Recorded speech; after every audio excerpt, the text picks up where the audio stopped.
where my parents always gave me something I don't like, Shaykh. What is it? I don't like to eat broccoli, and they forced me to eat broccoli. MashaAllah.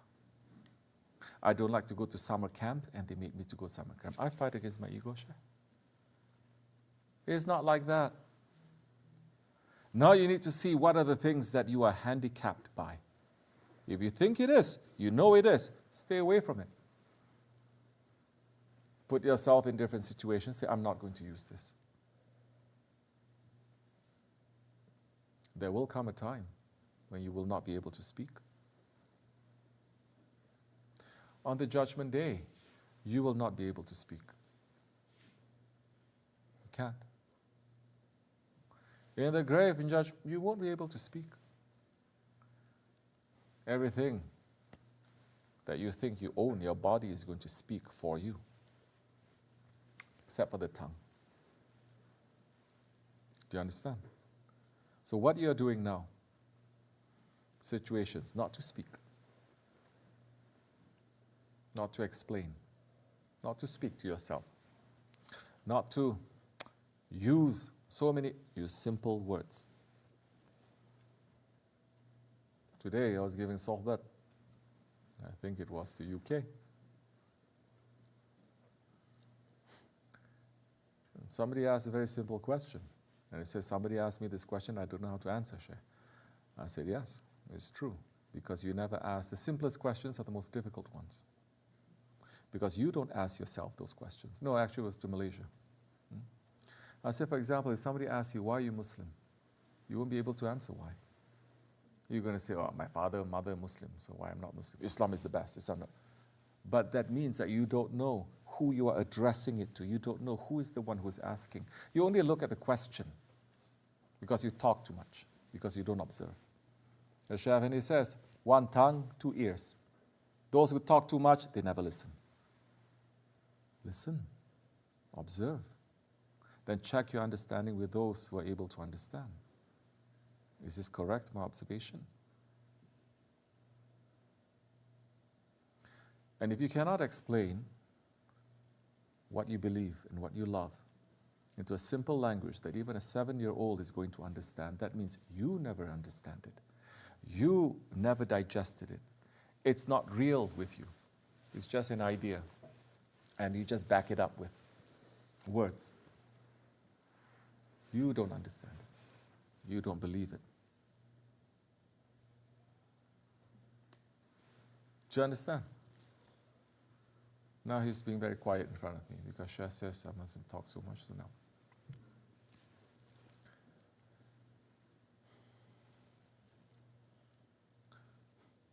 Look to see. What are you handicapped by? This is another ilah. What defines me? Some saying, my looks. I'm so concerned about my looks. That's going to fade away. That's an ilah that is not real. Some say my intelligence. You get old, you forget everything too. Some say my wealth. Your wealth, it doesn't even belong to you. For a believer to say the wealth is mine, you're claiming to be Razak. Some say lineage. The bloodline from the Prophet of the Prophet, his own uncles rejected it. What is it that you're claiming now? What are you holding on to? Are you testing it? Are you saying fasting? Some days I'm going to use it, some days I'm not going to use it. Do you understand? No. Everyone settles into a comfort zone. Everyone is comfortable. Now that I'm here, yeah, I struggle, and then after that I got married, I have children, I have a job, everything. Now you settle. Isn't that what they say in this country? You settle down. Settle for what? Which prophet says that? Which saints? In fact, you don't settle down for nothing. 40 years old is when a man only starts to become a man at the age of 40. How are we preparing ourselves? We know how to prepare our children. By the age of 16, they have to go to college. 17, they have to do this. We know. We are in our heads. We prepare everything. Their money. Are you preparing yourself as men? By the age of 40, you're supposed to be a man. Oh, you never think about it, huh? If you think about it, once in a while, Then on holy days and nights, you're going to say, Ya Rabbi, forgive me, Ya Rabbi. I'm nearing towards this. 33 years of age, you should give me an indication now. I start to die. 33 years of age is when Isa alayhi salam is brought up to the paradise. And one of the reasons why he's going to be sent down again is to die. Because every soul must taste death. So 33 years of age, a big shift should also happen to you. 40 years of age, you say, now I must take stock. You know how to look at your bank accounts. You know how to look at your bills. You get nervous. Your banks shut you down, huh? What if that bank shuts you down? Because you're not putting in enough. What are you going to do? They can shut you down. They say, we close your account because you're not putting enough sawab there. What are you going to do? Which other bank are you going to run to? Then you're going to say, you're going to think, the wrong things I have done. I know I've done that. Forgive me. Then run to fix it.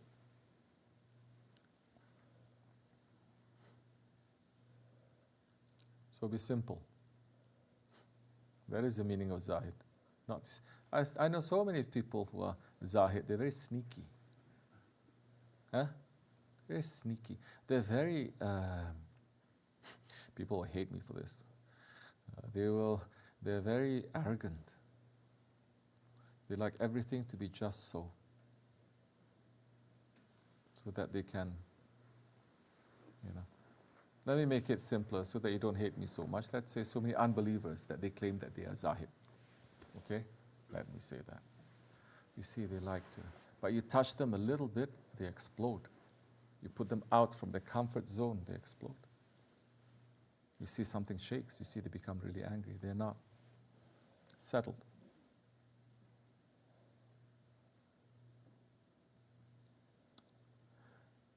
Now, look at the things that you're relying on. Fear. Well, this country. Allah gives this country the most of any nation in the whole world. Are we understanding that? The most of any nation in the whole world, maybe in all of history. There has to be. Yet, everyone is anxious. Everyone is fearful. For what? You become sheep, following other sheep. Not even sheep. Sheep, holy animal. I don't know, following just. But you're not following the lions. Why not? Why are you not following the lions?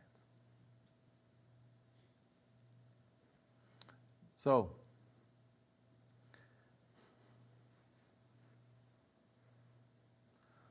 push away the things. Understand the things that you think this is me. Try to push that away. And do something a little bit more different. If you talk too much, say, I'm not going to talk too much. If you don't talk at all, you can say, I'm going to talk a little bit. Look to see what your ego likes. Do the opposite. Inshallah Rahman. And be sincere. I'm saying this first to myself. All these words is for me. Anyone else who wants to listen, they may listen. Assalamu alaikum. Any other question? You have a question. Anyone else? Say. Bismillahirrahmanirrahim. In the Sohbat last night that you read. Put it up, why are you so shy? Bismillahirrahmanirrahim. In the Sohbat last night that you read, Shaykh Effendi said something that I'm asking if you can open it up more. He said, in these times, if you have an owner, that's one of the things that you should be the happiest for and make shukr for. Okay, yeah. There was not so much leading up to that or following that in the Is that something Sohbat. you want to bring up? Because no one, if you are talking about that to explain a Sohbat, anyone here, and especially broadcast, they listen to that Sohbat? Huh? Do they have any lead up to that? You know why you're asking? Now rephrase that. rephrase that. So now, what Shaykh Effendi says, you should be lucky in these days if you have an owner. Yes? And what do you want to try to understand?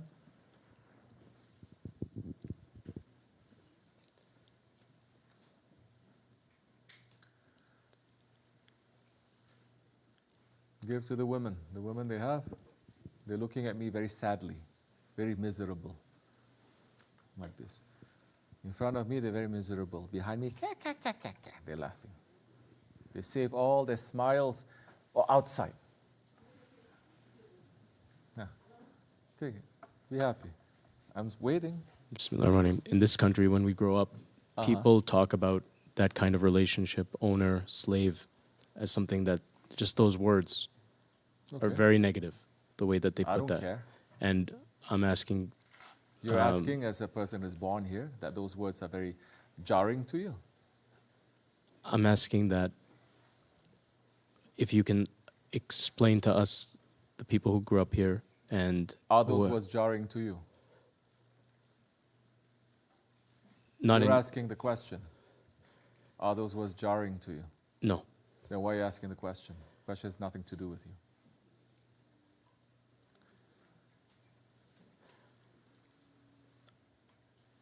I'm asking because I never heard I never heard Shaykh Effendi say that in that way before, and it was very unique. That everyone has an owner? That you have an owner? That one of the things that you should be the most grateful for is that you have an owner, and you should be the happiest for.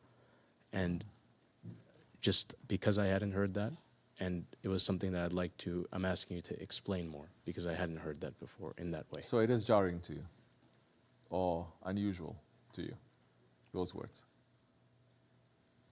You just said it. Yeah, it's right. You it's never heard Shaykh Effendi I never heard Shaykh like Effendi say like that. Yeah. Why should it be so unusual to you? Isn't Allah the owner of everything? Ya Malikul Mulk? Huh? Why it should be weird to you? It's just different expressions of the same reality. Isn't Allah the owner of everything? Creator and the owner and the sustainer of everything? Wasn't everything, keeping quiet a little bit, huh? Isn't everything made for the sake of the Holy Prophet ﷺ?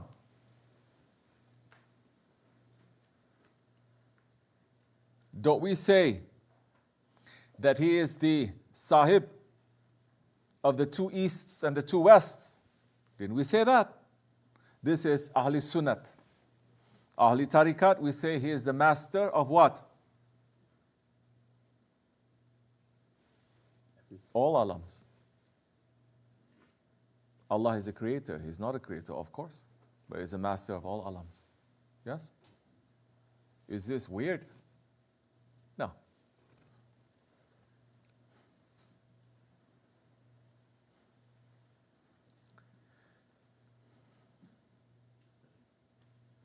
When the Ottoman Sultan Selim took the Khilafat,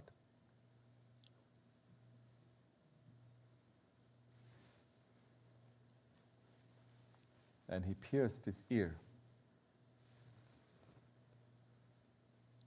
that action is to show that he is a slave to the Prophet ﷺ. As Shaykh Maulana said one time about Shaykh Effendi, he says, he is willing to give up his life for us. Imagine what he will do for his Lord.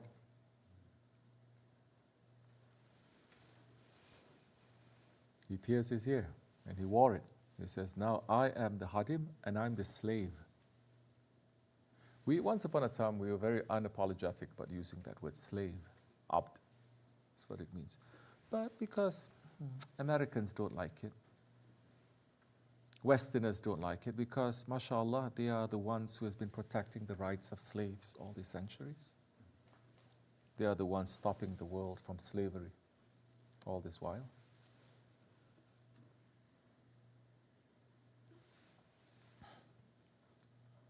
And he's saying now, I am a slave to the Prophet. Slave means what? He is an owner. The Prophet is my owner. He calls himself the slave, the Hadim, the servant of the Haramain. That was when he crawled into the Rawza Sharif.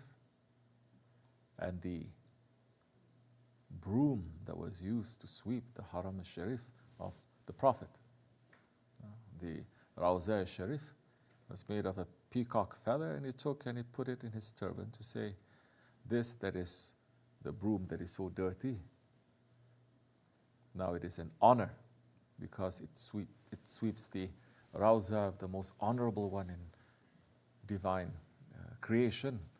It is an honor now to take it and to put it on top of my head, where other ones, they would put jewels,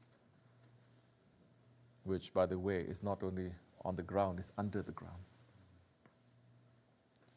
He takes that and he puts it on top of his head to say, now here's a servant. We know this. We've heard it so many times. Owner. But why is it so jarring to us? Because we live in a time where, no, we're all free. Although there's more slavery in these times than it was before, we're all free. We managed to be fooled. Although we all became slaves to our ego, slaves to this system, they say we're all free. You're free. Freedom means you're free to do as you like, as your ego likes. Not free to do as Allah likes. Not free to do as the Prophet likes. Not free to do as the awliya Allah like.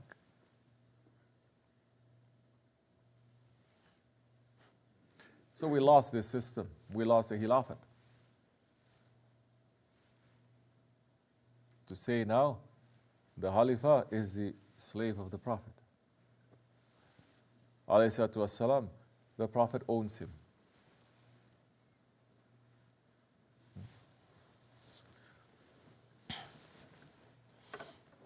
The highest office, according to Muslims, the Khalifa, is saying now, I am a slave to the Prophet. Alayhi salatu wassalam. What does it make all of us now?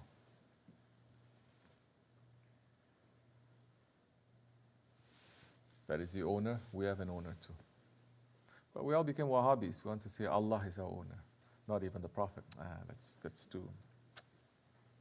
To say that the awliya Allah, our sheikhs are our owners. Oh, astaghfirullah, I'm free. Yet we are slaves to the system. We're slaves. But we're okay with it. We support it. They tell us to sit, we sit. They tell us to stand, we stand.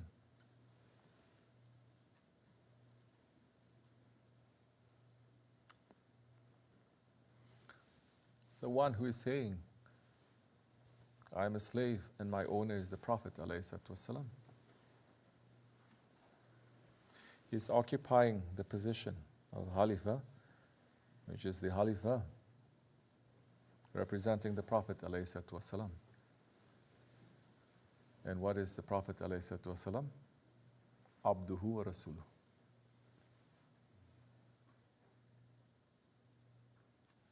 You want to be the one who is representing? First, you must give up yourself. Then you can represent something higher than yourself, your original self, not this. So we lost all of that. We have no relationship now to say someone has an owner. This one is my master. But everyone loves the Japanese show. Everyone loves Chinese show. This is my master. I am the apprentice. Everyone loves that. You grew up with that too a little bit, no? Huh? Yeah. This one is my master. This one is the apprentice. So forth. Everyone accepts that. But when it comes to something that is connected to something real, especially religion, there is a disconnect. The Sahaba-i-Kiram, we know this. They don't address, they don't say, yes, Ya Rasulullah. They say, may my father and my mother, may my life be sacrificed for you. And they mean it. So how are we going to practice this sunnah? No, Sufi means you are free, high station. Don't be apprentice. Don't have an owner. How far away we are.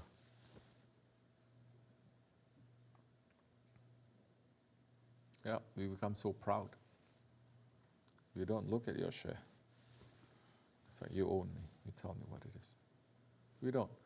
The Shaykh is just, if I don't like this Shaykh, I can quit anytime I want. I can choose another Shaykh. I'm in the in-between Shaykh. Let me see. Oh, this is the list of Shaykhs. Let me see which Shaykh I like. We've come to that. Ahir Zaman. Yet we know, as our Shaykhs, Mashaykhs have told us, that one has been assigned to us since the day of creation. Since the day of creation, we are behind our Shaykhs. How do we make that into a reality? This is how you live your life. But it's West has problem with this, yes. America, definitely. But there are different parts of the world where they still have this relationship.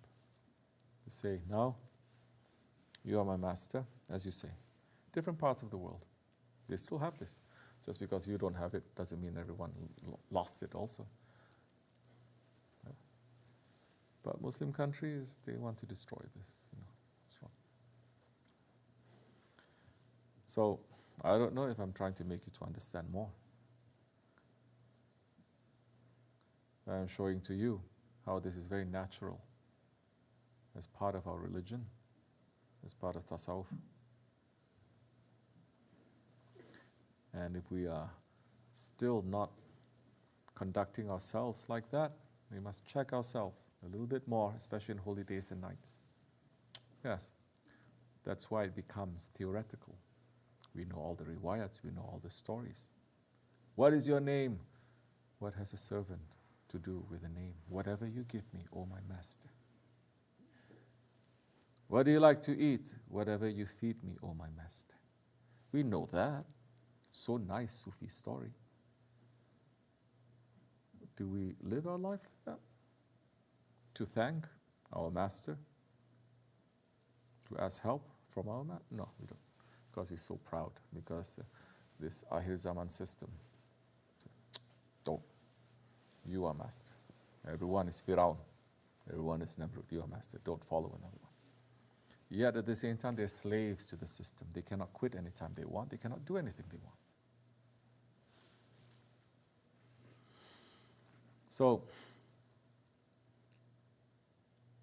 for me, because you asked this question, I'm looking to this, to our master. Am I conducting myself according to that? According to what? As a person whose soul is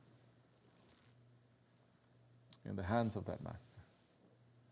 Am I conducting myself to that? That's different. Huh? Your love is different. Your connection is different. But to know he can hold your breath if he wants to. That's completely different. Then it transcends any emotions that you have, any thinking that you have. It becomes something real. Am I living my life like that? You try to? There's a question. We must try to answer that properly. ومن الله التوفيق الفاتحة.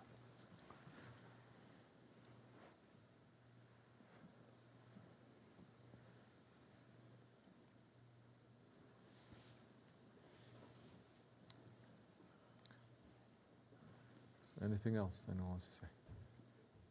Yes, Ahmed. Bismillah. About this, I wanted to ask how Hazrat Sayyidina Musa,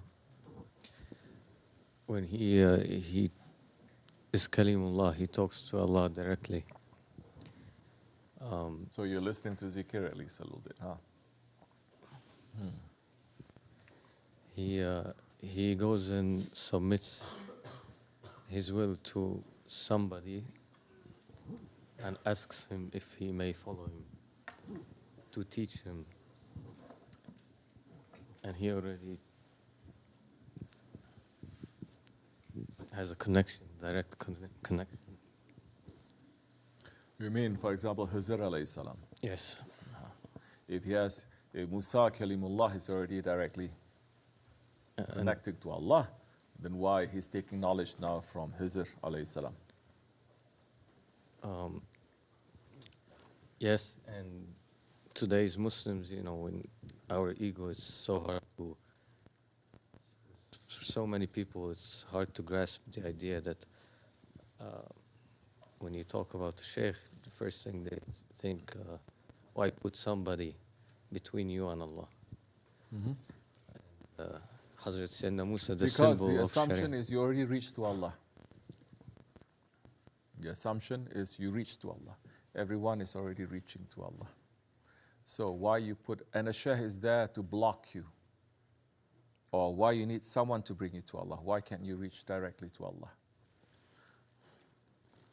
Musa alayhi salam, he was Kalimullah. He is not Kalimullah, astaghfirullah. He is not Kalimullah anytime he wants to also. Muslims today, they think they're Kalimullah anytime they want. They're connected to Allah, yani. You can ask, Allah will answer me, they will say.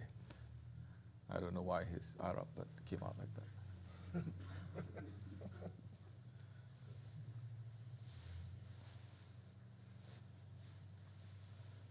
Where he was able to directly connect to Allah? Where? Anywhere? Where? The mountain of Tur. Yes? Inspiration is different. Allah can even inspire the bee. But now it's Kalimullah, the one who speaks directly to Allah, which our Shaykh also broke it down a little bit. Real Kalimullah, the Holy Prophet ﷺ, is saying without a veil, yes, Sadul Qaba Qawsayn, 2 bows length or even nearer.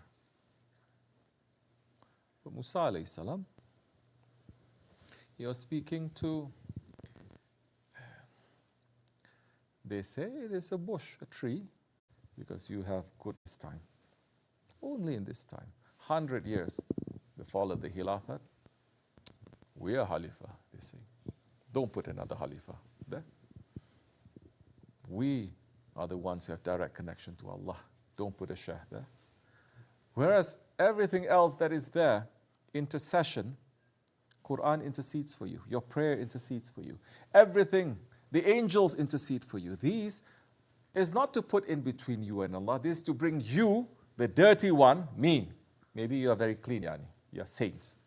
Me, dirty one, I'm so far away from Allah that they can bring me closer to help me, because their prayers, they remember us, they like us, they mention us, although we are dirty, but we are stuck to them like dirt in the bottom of their feet, in the bottom of their sandals, wherever they go, we go as well. You understand now? Now as to why it is connected to Allah subhanahu wa ta'ala, Musa alayhi salam, why he's now seeking knowledge from Hizr alayhi salam, there's a divine order. There's a divine order. He was sent to Hizr, Hazrat Hizr. He was sent, it was in order.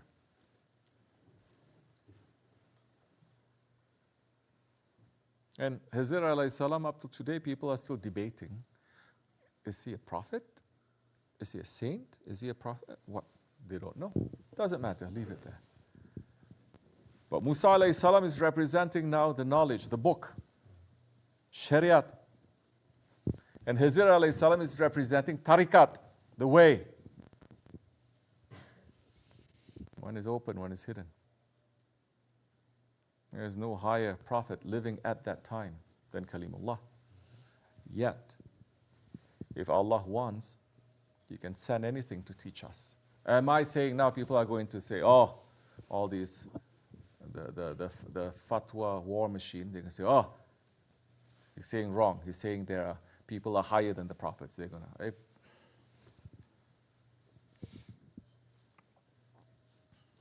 what we can say to ignorant people. But what did Hizr alayhi salam reply to Hazrat Musa? Kalimullah. Don't think. You speak to you look at a bad person, the badness comes to you. You speak to a good person, the goodness comes to you. You speak to the one who is beloved, to you, your face shining. Imagine if you speak to Allah. That's why Musa alayhi salam had to hide his face when he comes down every time, because they cannot look at Hazrat Musa's faces, the Bani Israel. They burn. Yet, Hazrat alayhi salam look at him and say, you cannot follow me. You understand what kind of strength, power to say that? Say, you cannot follow me. Meaning,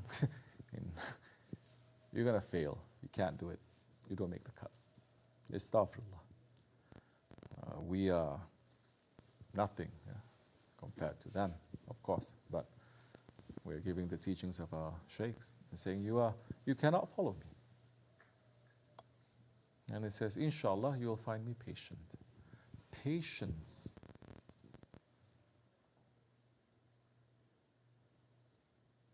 You want ilm? You want something? Patience is the key. Patience means what? Don't give up. Yes? Because Hazrat alayhi salam is saying, you are going to give up. You can't do it. He says, inshallah, you'll find me patient. Don't give up. Hold on. Today's people, they have patience. We live in a system where it is patient. We live in a system of instant everything. Instant gratification, instant what? What else? Noodles. Everything is instant. Nothing is patient. Nothing takes time. So looking now.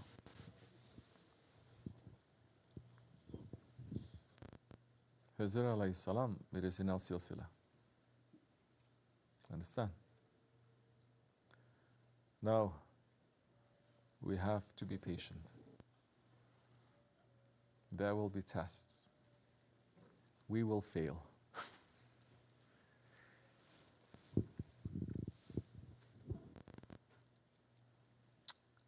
But we want to learn. If you fail and you learn, you still win. If you fail and you become arrogant and you reject it, nothing. Nothing will come to you. You lose.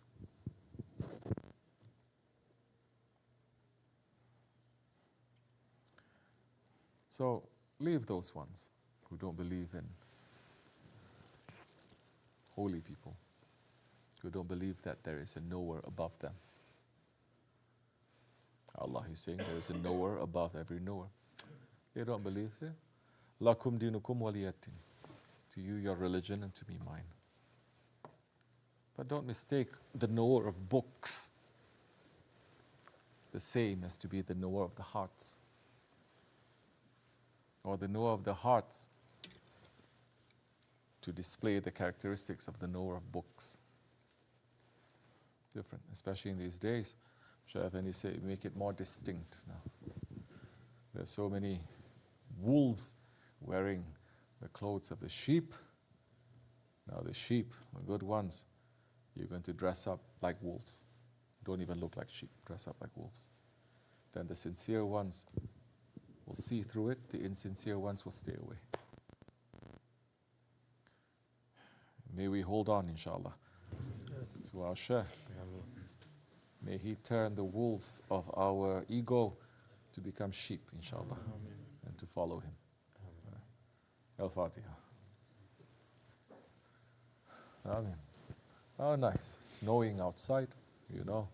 Really, Allah saying with every snowflake, 7 angels are bringing it down. Are you considering to see snow to say Alhamdulillah, mashallah? I'm so happy that even when it's snowing, Allah opened the way for me to make zikr, holy night like this, to pray together. What a big blessing. Or are you looking for other kinds of blessings? What? Be simple. Be simple. That is the meaning of Zuhud, no? To be simple. But people are looking at simple from the outside. Simple. The heart. Assalamu alaikum. Right.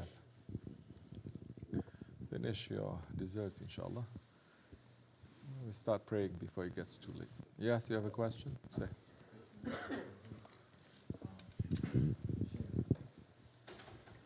You were speaking about patience just a little while ago, and I often, when I'm going through things, or I don't understand what's going on, or I'm having some type of difficulty, or I'm confused, I'll tell myself, be patient, because I really just want to type you this real long message, and I'm like, bro, calm down.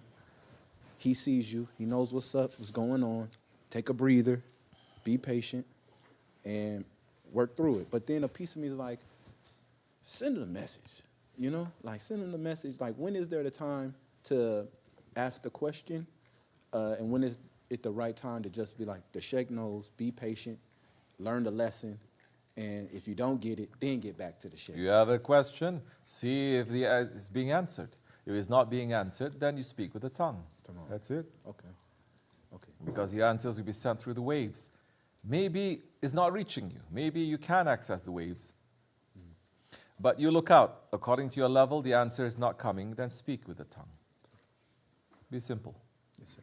But first, you must try to find the answer, because it is there. Don't be lazy to say, because I asked, you have to give me an answer. Because I make dua, then you have to grant it to me. No. Understand? Yes, sir. Work through Yes, it. sir. Then the answer will come. Then we are trying to be seekers, right? So seek. We're not trying to be askers and takers. So seek. Yes, sir. Try. Seek. Yes, sir. Look. Is it here? Is it here? Is it here? Is it here? Then be awake and aware and not be in ghafla. It's unusual. He's mentioning this. He never mentioned this. Seek. Where is this? Try to think. Am I overthinking it? Am I underthinking it? At least now you're wrestling with your ego. You're not leaving it alone to dictate. You understand? You wrestle with it. You get the answer. You get the answer. And then you check back. Maybe the answer is wrong. By saying, I have this question, but we say, for example, kind of proper manners to the Shaykh. We had a question, Shaykh, but you put in my heart, it is this answer. Like this. Shaykh Efendi may answer, saying it's like this, yes. Then he may open it up. You see? This, the Shaykh puts it in your heart. Oh, you say these words, it's shirk to so many people. Astaghfirullah. Allah puts in your heart, not the Shaykh. Right.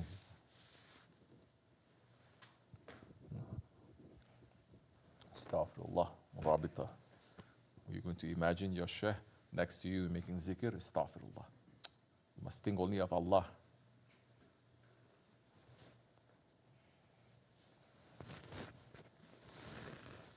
So,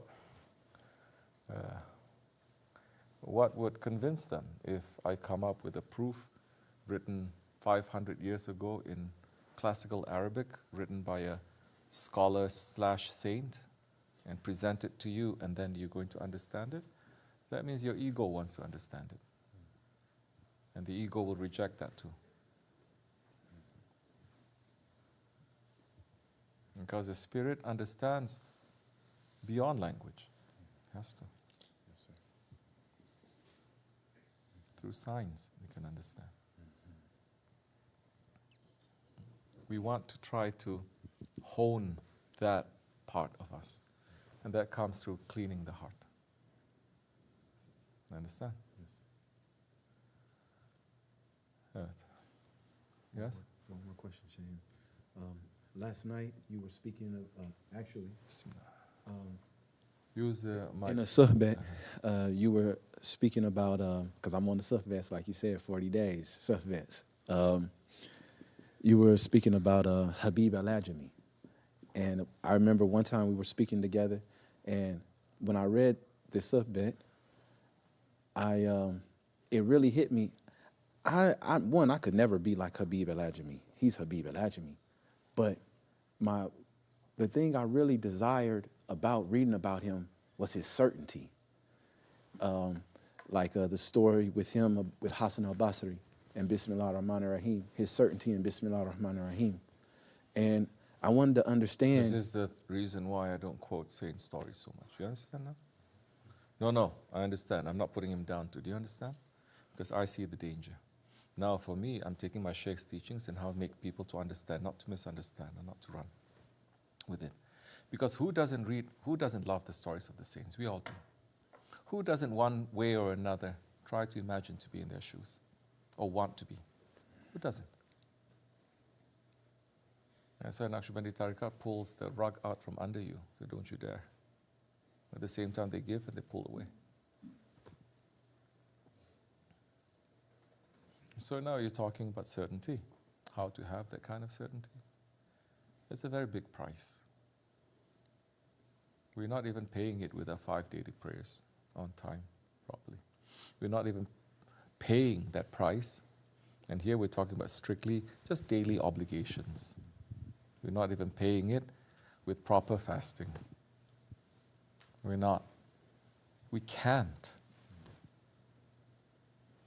We're surrounded by haram and kufr. The money, the food, the paint, everything is. Do you understand? So there must be another way now. There must be another way. So it's a big price now. What is the way now? You want to achieve certainty.